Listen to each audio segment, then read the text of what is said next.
Salut, c'est Trado. Voilà ma vidéo de mise à jour pour l'or.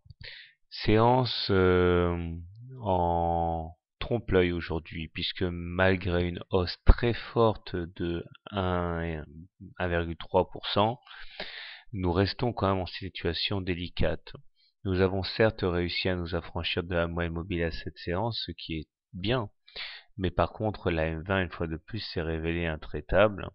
Et une fois de plus, nous contribuons aujourd'hui à aplatir la moyenne mobile à 20 séances qui risque de devenir décroissante dès demain et jouer son rôle de résistance à la hausse.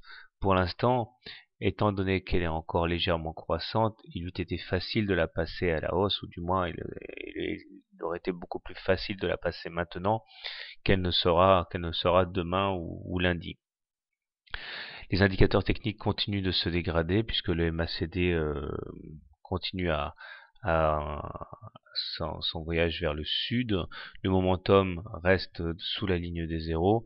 Seul le stochastique adopte une position un peu plus flatteuse en se maintenant in extremis au-dessus de son signal.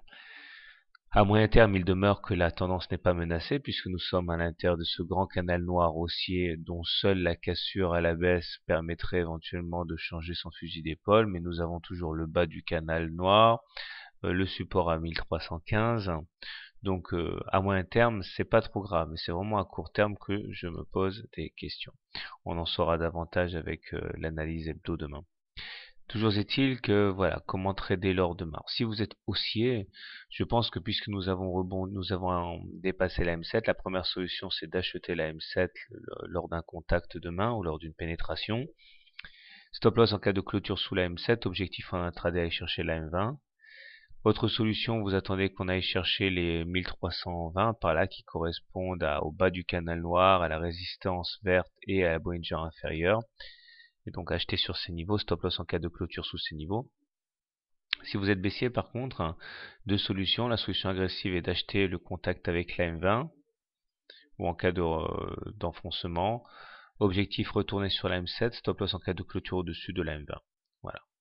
Personnellement, aujourd'hui comme hier et maintenant depuis une semaine, étant donné que nous sommes en dessous d'une M20 haussière, on est sans tendance, donc je ne traderai pas l'or, je n'ai pas de préférence. Il demeure que j'ai un biais légèrement négatif. Voilà, bonne soirée, bon trade, à demain.